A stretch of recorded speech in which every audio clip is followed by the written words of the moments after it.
Hello दोस्तों, Urjit academy में आपका एक बार पुनः स्वागत है। आज हम बात करने वाले हैं मध्य प्रदेश की कुछ अकादमियां हैं, मध्य प्रदेश से कुछ लोक नृत्य हैं, मध्य प्रदेश के लोक नाट्य हैं तथा मध्य प्रदेश के प्रमुख सम्मान। इन सभी के बारे में जो है हम एक एक करके चर्चा करेंगे।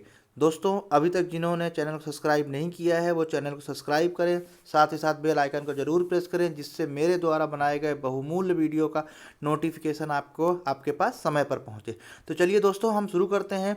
तो सबसे पहले हम देख लेते हैं मध्य प्रदेश में कौन कौन सी अकादमियां हैं। दोस्तों, बहुत महत्वपूर्ण है ये अकादमी जो है, बहुत महत्वपूर्ण है और अक्सर एक न एक इससे प्रश्न आता ही है। इससे सन वाइज जो है जरूर पूछा जाता है और इसका मुख्यालय कहाँ है, यानी इसका मुख्यालय कहाँ है ये भी पूछा जाता है। तो चलिए दोस्तों, सबसे पहले है मध्य प्रदेश कला अकादमी। दोस्तों, जो मैं आपको ये अकादमी पढ़ाऊंगा साथ साथ मैं ये भी बताऊंगा कि इसको याद कैसे रखना है, क्योंकि इसमें बहुत सारे सन हैं, कम से कम 10 से 12 जो है अकादमी है और उनके सन हैं और किसे आप कैसे याद रख पाएंगे। ठीक है।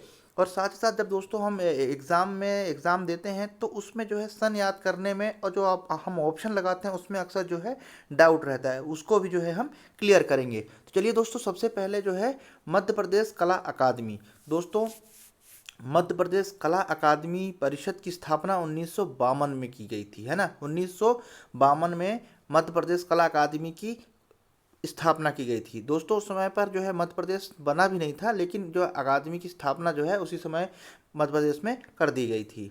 इसके बाद जो है दूसरा प्रश्न है, मध्य प्रदेश साहित्य परिषद की स्थापना की कब की गई थी। तो दोस्तों, मध्य प्रदेश साहित्य परिषद की जो है स्थापना की गई थी 1954 में। ठीक है।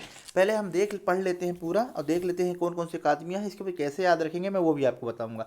तो मध्य प्रदेश साहित्य परिषद की जो स्थापना की गई थी 1954 में की गई थी। तीसरा नंबर का आता है कि मध्य प्रदेश ग्रंथ अकादमी की स्थापना की गई थी, कब की गई थी।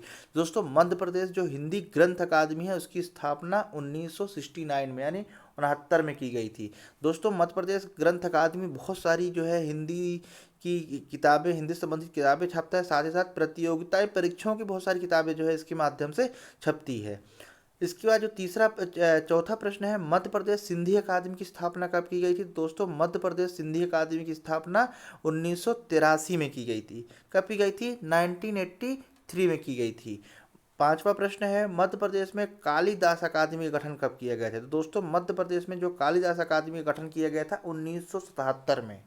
ठीक है। 1977 में मध्य प्रदेश कालिदास अकादमी का गठन किया गया था। छठवां प्रश्न हम देखते हैं, मध्य प्रदेश में संस्कृत अकादमी का गठन कब किया गया था। तो दोस्तों, मध्य प्रदेश में संस्कृत कला अकादमी का जो है गठन 1985 में किया गया था। इसके बाद हम सातवां देखते हैं कि उस्ताद अलाउद्दीन खां संगीत अकादमी की स्थापना कब की गई थी। तो दोस्तों, उस्ताद अलाउद्दीन खां संगीत कला अकादमी की जो स्थापना थी वो 79 में है, 1979 में स्थापना इसकी की गई थी।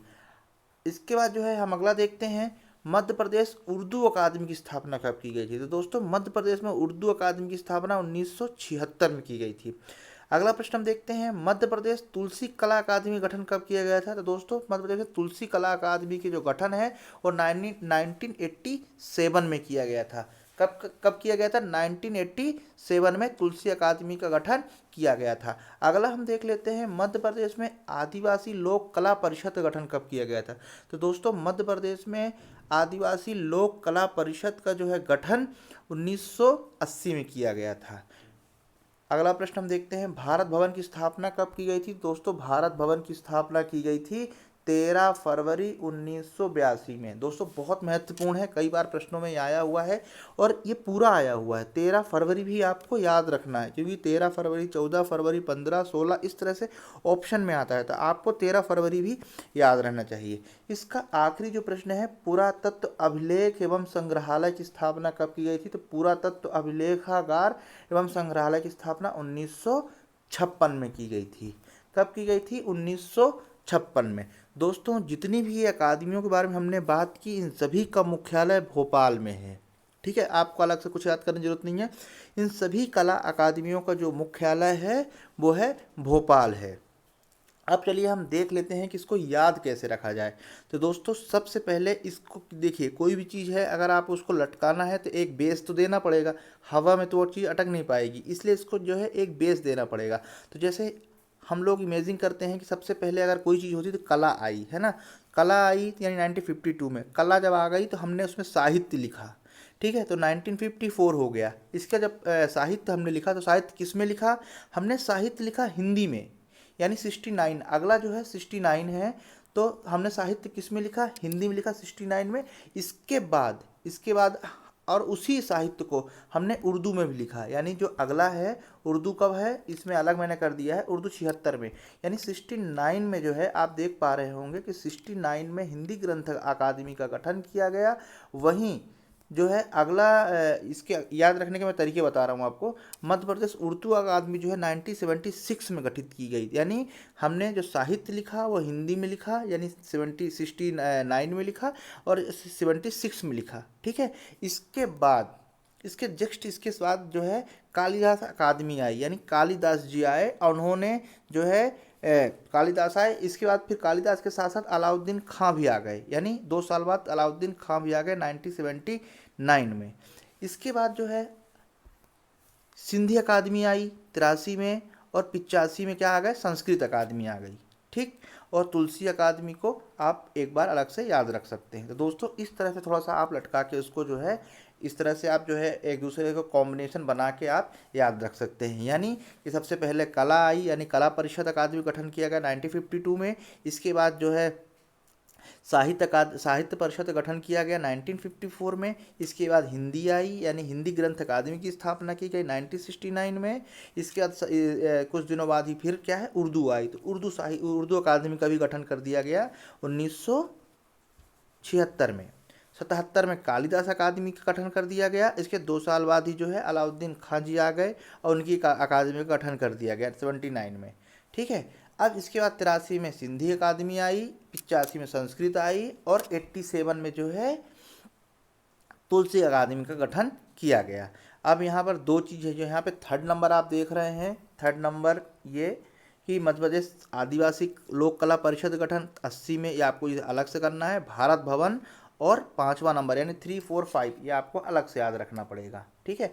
यानी आदिवासी लोक कला परिषद 1980 में, भारत भवन की स्थापना 13 फरवरी 1982 में, पुरातत्व अभिलेखागार एवं संग्रहालय की स्थापना 1956 में।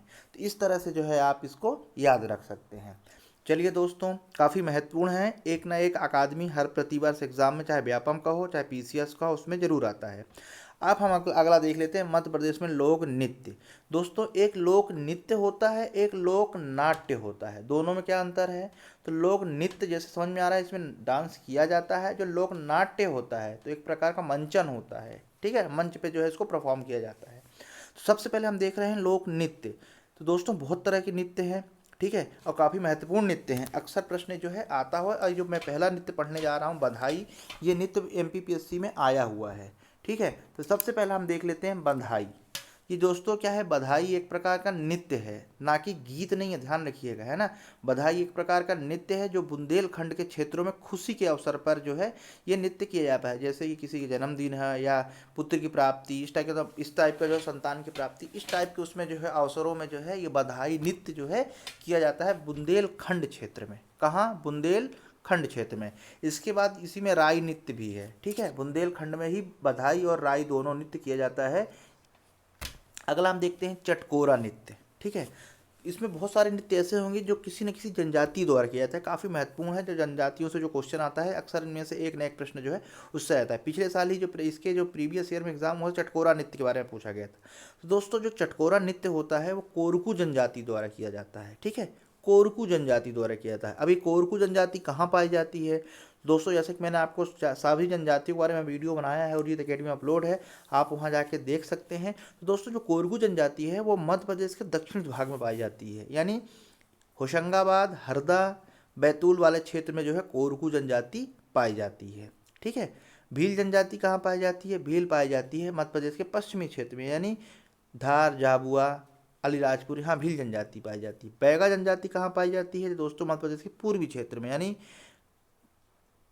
बालाघाट, मंडला, छिंदवाड़ा, इस क्षेत्र में जो है कौन सी जनजाति पाई जाती है, बैगा जनजाति। सहरिया मध्य प्रदेश के उत्तरी भाग में, ठीक है, श्योपुर, भिंड, मुरैना से क्षेत्र में। तो हम यहाँ बात कर रहे थे राई नृत्य के बारे में। तो राई नृत्य बेसिकली जो है किसका नृत्य है, ये बुंदेलखंड का है। चटकोरा नृत्य, चटकोरा नृत्य कोरकू जनजाति द्वारा किए जाने वाला नृत्य है। कौन सी जनजाति, चटकोरा कोरकू जनजाति। मटकी नृत्य दोस्तों, जैसे मटकी नृत्य जो है मालवा क्षेत्र का ये एकल नृत्य है। मालवा क्षेत्र बहुत बड़ा क्षेत्र है, सबसे बड़ा प्रदेश का सबसे बड़ा प्रादेशिक क्षेत्र है। दोस्तों ये प्रश्न जो मैं बोल रहा हूँ ये आया हुआ है कि प्रदेश का सबसे बड़ा क्षेत्र प्रादेशिक क्षेत्र कौन सा है, मालवा क्षेत्र है। तो मालवा क्षेत्र जो है मटकी नृत्य एकल नृत्य है, मालवा क्षेत्र में ये किया जाता है। रीना नृत्य, रीना नृत्य जो है कौन सा नृत्य है, ये 5th नंबर का। ये बैगा जनजाति और गोंड जनजातियों द्वारा ये दीपावली के अवसर पर वहाँ की स्त्रियाँ करती हैं। ठीक है, कौन सा, रीना नृत्य, बैगा और गोंड जनजातियों द्वारा। मैं एक बार फिर रिपीट कर रहा हूँ, बैगा और गोंड जनजातियों द्वारा जो है दीपावली के अवसर पर महिलाओं द्वारा जो है ये किया जाता है रीना। बिल्मा, बिल्मा नृत्य बैगा जनजातियों द्वारा किया जाता है, बिल्मा बैगा जनजातियों द्वारा। गोंचो, गोंचो नृत्य गोंड जनजातियों द्वारा किया जाता है। जैसे नाम समझ में आ रहा है, जैसे इसके पहले हमने देखा था मटकी तो मालवा से हो गया है ना, गोंचो नृत्य गोंडों से जो है संबंधित है, यानी उसके द्वारा किया जाता है, बिल्मा बैगा जनजातियों द्वारा। परधौनी, परधौनी नृत्य बेसिकली बैगा जनजातियों द्वारा किया जाता है। जब बारात आती है, बारात द्वार पे लगती है, उस समय जो है नृत्य किया जाता है, यानी उनकी आगवानी पे आगवानी करते हैं, उसमें जो नृत्य किया जाता है वो है परधौनी नृत्य, बैगा जनजातियों द्वारा किया जाता है। इसके पहले बैगा जनजातियों द्वारा 2 नृत्य किए जा चुके हैं, एक बिल्मा हो गया, एक गोंचो नृत्य भी जो है हो गया, सॉरी रीना नृत्य, रीना नृत्य हो गया, बिल्मा हो गया, और ये अब नया परधौनी। ठीक है, सवा नृत्य, सॉरी सुआ नृत्य, बैगा जनजातियों द्वारा किए जाने वाला नृत्य, सुआ नृत्य बहुत महत्वपूर्ण है, आया हुआ प्रश्न है सुआ नृत्य। ठीक है, कौन सा नृत्य है ये, सुआ नृत्य 4 नंबर का। कनाडा नृत्य, बुंदेलखंड में धोबी जाति द्वारा ये जो है नृत्य किया जाता है, कनाडा नृत्य। भगोरिया नृत्य, जैसा सभी जानते हैं कि भगोरिया नृत्य जो है बेसिकली भीलों द्वारा नृत्य जो है ये किया जाता है। इसके बाद जो है 7th नंबर का है, ये है बिरहा, बिरहा कलसा दादर। ये 3 जो नृत्य है बेसिकली बघेलखंड क्षेत्र में, यानी रीवा सतना शहडोल वाला उमरिया क्षेत्र में जो है, इस क्षेत्र में जो है किया जाता है ना, बिरहा नृत्य। कौन सा नृत्य है, मैं फिर रिपीट कर रहा हूँ, बिरहा कलसा और दादर नृत्य। ठीक है, इसके द्वारा किया जाता है, बघेलखंड क्षेत्र में ये किया जाता है। अब हम बात करते हैं कि नाट्य के। तो सबसे पहला है कि मध्य प्रदेश का जो राज्य का नाट्य कौन सा है, मतलब प्रदेश का राजकीय नाट्य कौन सा है दोस्तों, माचा है, बहुत महत्वपूर्ण है, अक्सर प्रश्न में पूछा जाता है, और ये जो किया जाता है मालवा में। तो मालवा का प्रमुख लोक नाट्य तो है ही है, साथ ही साथ ये प्रदेश का भी राष्ट्रीय जो है नाट्य है, माच। ठीक है, ये चीज़ ध्यान रखेंगे कि माचा जो है, सॉरी माचा जो है मालवा के साथ साथ प्रदेश का भी राष्ट्रीय नृत्य है। अगला जो है हम बात करें, जो अगला नोट है, और राई स्वांग, ये बुंदेलखंड का जो है नृत्य है, सॉरी लोक नाट्य है ना, बुंदेलखंड का है। 3rd नंबर है काठी, काठी निमाड़ में देव उठनी 11 के समय जो है इसको किया जाता है, काठी, काठी निमाड़ का जो है एक लोक नाट्य है। हमको ये भी ध्यान रखना है कि नाट्य कौन सा है, नृत्य कौन सा है, क्योंकि इसमें जो है अभी तो ठीक है समझ में आता जब हम पढ़ते हैं, लेकिन जब हम एग्जाम में होते हैं उस दौरान बहुत कन्फ्यूजन सा जो है स्थिति होती है।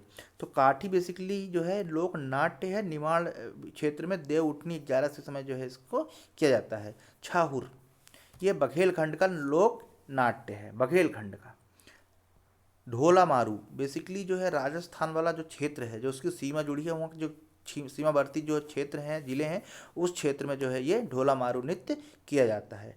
पंडवानी लोक नृत्य, प्रदेश के पूर्वी जिले है ना, प्रदेश के जो पूर्वी जिले हैं शहडोल, अनूपपुर, बालाघाट, उसमें किया जाता है पंडवानी नृत्य। तेजा जी, ये कथा मालवा क्षेत्र में जो है प्रचलित है। अब हम बात कर लेते हैं मध्य प्रदेश की प्रमुख सृजन पीठें, बहुत महत्वपूर्ण है दोस्तों, प्रश्न पूछा जाता है। पहला जो सृजन पीठ है वो निराला सृजन पीठ है। ठीक है, पहला जो सृजन पीठ है वो क्या है, निराला सृजन पीठ है, भोपाल में बरकतुल्ला विश्वविद्यालय में किया जाता है। ठीक है, जो निराला सृजन पीठ है भोपाल में बरकतुल्ला विश्वविद्यालय में किया जाता है। दूसरा जो है प्रेमचंद, मुंशी प्रेमचंद्र सृजन पीठ, दोस्तों मुंशी प्रेमचंद्र सृजन पीठ उज्जैन में विक्रम विश्वविद्यालय, विक्रम विश्वविद्यालय। ठीक है, कौन सा विश्वविद्यालय कहाँ है दोस्तों, जितनी भी मैंने शिक्षा से संबंधित जो है वीडियो बनाया है और उसको अरिजीत अकेडमी में अपलोड भी किया है दोस्तों, काफ़ी महत्वपूर्ण है। कौन सा विश्वविद्यालय कब गठित हुआ है उससे संबंधित जो है सारी चीज़ें पोस्ट कर दी गई है, आप वहाँ देख सकते हैं। अब अगला हम देख रहे हैं, सबसे पहले हमने निराला सृजन पीठ देखा, जो कि मध्य प्रदेश में जो भोपाल, राजधानी भोपाल है, उसमें बरकतुल्ला विश्वविद्यालय है, उसमें सृजन पीठ है। प्रेमचंद, मुंशी प्रेमचंद सृजन पीठ जो है उज्जैन में है। उज्जैन में कौन सा विश्वविद्यालय है? विक्रम विश्वविद्यालय है। विक्रम विश्वविद्यालय की स्थापना कब की गई है? आप मुझे ये कमेंट्स बॉक्स में बताएंगे, ठीक है। तीसरा है हरि सिंह गौर विश्वविद्यालय में मुक्ति मुक्ति बोध सृजन पीठ। कौन सा? मुक्ति बोध सृजन पीठ जो है वो सागर विश्वविद्यालय, जो हरि सिंह विश्वविद्यालय है, मध्य प्रदेश का पहला विश्वविद्यालय है 1946 में, ठीक है। 1946 में ये बना था।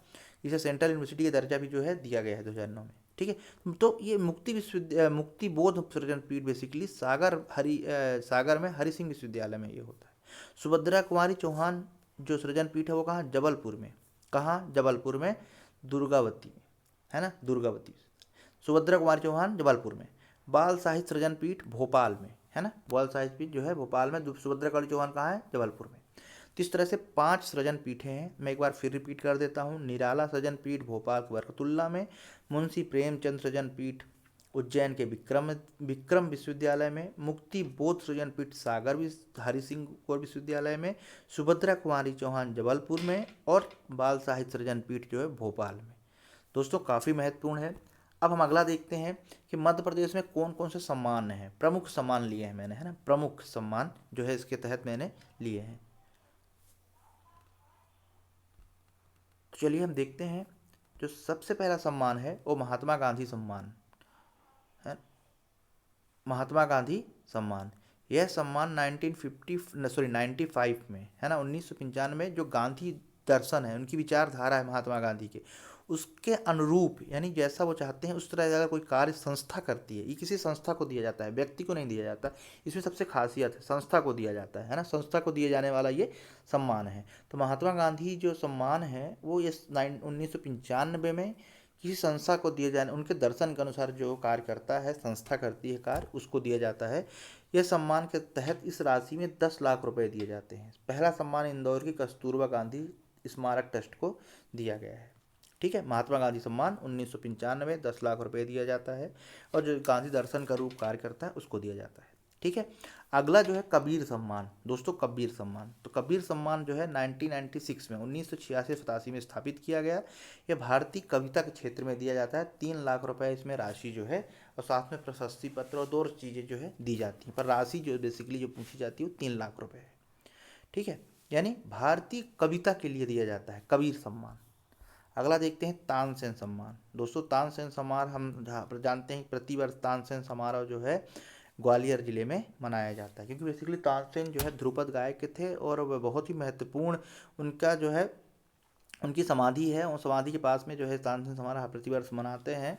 और संस्कृत मंत्रालय जो है, संचालनालय जो मध्य प्रदेश का, वो उसके द्वारा मनाया जाता है। इसकी जो स्थापना की हम बात करें तो 1980-81 में इसकी स्थापना की गई थी, और हिंदुस्तानी संगीत के लिए जो है इसको दिया जाता है 1980-81 में तानसेन समारोह, ठीक है। बहुत महत्वपूर्ण है। हिंदुस्तानी संगीत के लिए 2 लाख रुपए इनाम राशि जो इसमें पुरस्कार के रूप में दी जाती है। कालिदास सम्मान दोस्तों 80-81 में जो है ये भी है कालिदास सम्मान, ठीक है।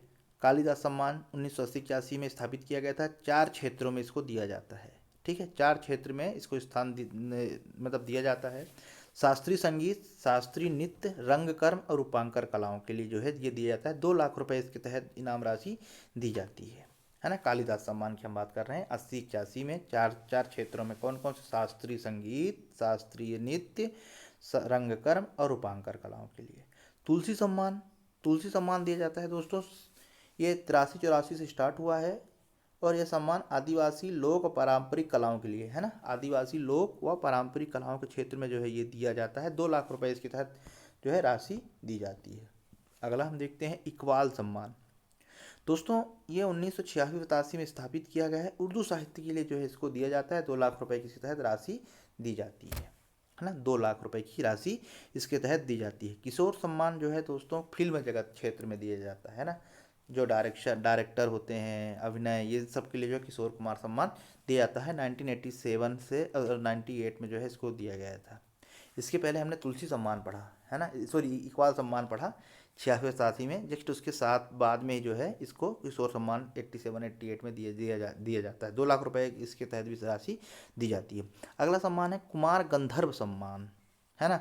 ये सम्मान 92-93 में स्थापित किया गया और ये जो है बेसिकली किसके लिए दिया जाता है, शास्त्रीय संगीत के लिए, इस क्षेत्र में गायन वादन के लिए जाता है, यानी जो गाता है और जो उससे संबंधित जो है वादन यानी इंस्ट्रूमेंट बजाता है उसको दिया जाता है 1,51,51 की नाम राशि इसके तहत जो है पुरस्कार के तौर पर दिया जाता है। कुमार गंधर्व सम्मान, कौन सा सम्मान है, कुमार गंधर्व सम्मान। अगला हम देखते हैं शरद जोशी सम्मान। दोस्तों शरद जोशी सम्मान 92-93 में जो स्टार्ट हुआ था, ये व्यंग्य, हिंदी व्यंग्य, ललित निबंध आदि क्षेत्रों में जो है ये सम्मान दिया जाता है।